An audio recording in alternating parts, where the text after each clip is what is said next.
তো hello guys, আশা করছি তোমরা সবাই ভালো আছো। আমি আজকের ভিডিওটা বানাচ্ছি আমার ফার্স্ট বাইক নিয়ে। সো আমি 2017 সালে ফার্স্ট হচ্ছে এই বাইকটা কিনি, হিরো হন্ডা কারিশমা। তখনও এটা মার্কেট কাঁপাতো ভাই, ঠিক আছে।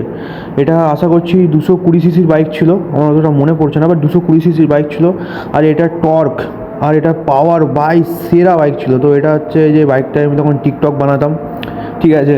টিকটকে তখন হচ্ছে আমার অ্যাকাউন্ট ছিল, এবং আমি এই বাইকটা নিয়ে তখন টিকটকে অনেক ভিডিও বানাতাম। তখন ইনস্টাগ্রাম এবং ইউটিউবে আমি ভিডিও বানাতাম না।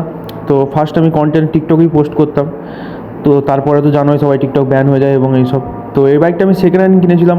সো এটাই হচ্ছে আমার ফার্স্ট বাইক ছিল, এবং এই বাইকটা আমি সেলও করে দিই। কারণ এই বাইকটার মধ্যে আমার 6 মাস চালানোর পর অনেক রকম প্রবলেম আসে, ঠিক আছে। মানে প্রথম 6 মাসের মধ্যে অনেক প্রবলেম টুকিটাকি আসতো, বাট তারপরে 6 মাসের মধ্যে অনেক বড় বড় প্রবলেম আসছিলো, মেজর প্রবলেম আসছিলো। তো ফিক্স করে করে আর হচ্ছিলো না, তাই জন্য সেল করে দিই। দেন আমি হচ্ছে স্যালুডোটা কিনি। তো এই ছিল স্টোরি।